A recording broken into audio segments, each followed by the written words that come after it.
ఉన్న బంగారాన్ని విడిపించి ఆ రోజు ఆన్లైన్ రేటుకే మేము కొంటాం. Sharma gold company. Sandhya theatre తొక్కిసలాట కేసు కీలక మలుపులు తిరుగుతోంది. తాజాగా ఈ కేసులో ప్రభుత్వానికి ఊహించని పరిణామం ఎదురైంది.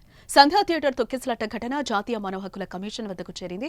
తొక్కిసలాట ఘటనపై రామారావు అనే న్యాయవాది జాతీయ మానవ హక్కుల కమిషన్ కు ఫిర్యాదు చేశాడు. పుష్ప 2 సినిమా ప్రీమియర్ షోకు హీరో అల్లు అర్జున్ రావటం, పోలీసులు లాఠీచార్జ్ చేయడంతోనే ఈ ఘటన జరిగిందని జాతీయ మానవ హక్కుల కమిషన్ కు చేసిన ఫిర్యాదులో న్యాయవాది రామారావు ఆరోపించారు. ఈ ఘటనలో రేవతి అనే మహిళ చనిపోయిందని, ఆమె కుమారుడికి తీవ్ర గాయాలయ్యాయని ఫిర్యాదులో పేర్కొన్నాడు. న్యాయవాది ఫిర్యాదుపై స్పందించిన జాతీయ మానవ హక్కుల commission Telangana DGP, Hyderabad police commissioner కు నోటీసులైతే జారీ చేసింది. సంధ్యా థియేటర్ తొక్కిసలాట ఘటనపై సీనియర్ ర్యాంక్ పోలీస్ అధికారితో విచారణ జరిపించి 4 వారాల్లో నివేదిక ఇవ్వాలని నోటీసుల్లో స్పష్టం చేసింది. అయితే పుష్ప 2 ప్రీమియర్ షో చూసేందుకు సంధ్యా థియేటర్ కు అల్లు అర్జున్ రావడంతోనే తొక్కిసలాట జరిగి ప్రాణం పోయిందని పోలీసులు కేసు నమోదు చేసి అల్లు అర్జున్ ను A11 గా పేర్కొన్నారు. అనంతరం అల్లు అర్జున్ ను అరెస్టు చేశారు.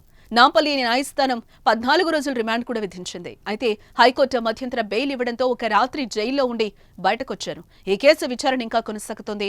అల్లు అర్జున్ రావడంతోనే తొక్కిసలాట జరిగి ప్రాణం పోయిందని పోలీసులు చెప్తున్నారు. రెగ్యులర్ బెయిల్ కూడా ఇవ్వద్దని న్యాయస్థానాన్ని కోరారు. ఆ అంశం కోర్టులో నడుస్తోంది. అటు తొక్కిసలాట్లో తీవ్రంగా గాయపడిన రేవతి కుమారుడు శ్రీతేజ్ కు కిమ్స్ లో చికిత్స అయితే కొనసాగుతోంది. ప్రత్యేక వైద్యుల బృందం ఈ బాలుడిని నిరంతరం పర్యవేక్షిస్తోంది. శ్రీతేజ్ కు ఆక్సిజన్, మినరల్ వెంటిలేటర్ పైనే చికిత్స అందిస్తున్నారు. శ్రీతేజ్ కి అందుతున్న చికిత్సపై ప్రభుత్వం నిరంతరం ఆరా తీస్తోంది. అటు పుష్ప 2 టీం కూడా వైద్య బృందంతో టచ్ లోనే ఉంది. రేవతి ఫ్యామిలీకి పుష్ప 2 టీం మొత్తం 2 కోట్ల రూపాయల ఆర్థిక సాయం అందించింది. చికిత్సకు సంబంధించి అన్ని రకాల ఖర్చులు కూడా చూసుకుంటోంది. ఏదేమైనా ఈ కేసు రోజుకొక మలుపు తిరుగుతోంది. తాజాగా ఎన్హెచ్ఆర్సీ రంగంలోకి దిగి పోలీసులపై ఆగ్రహం వ్యక్తం చేయడం సంచలనంగా మారింది. ఇప్పుడు మరి దీనిపై పోలీసులు ఎలా రియాక్ట్ అవుతారనేది ఆసక్తి రేపుతోంది.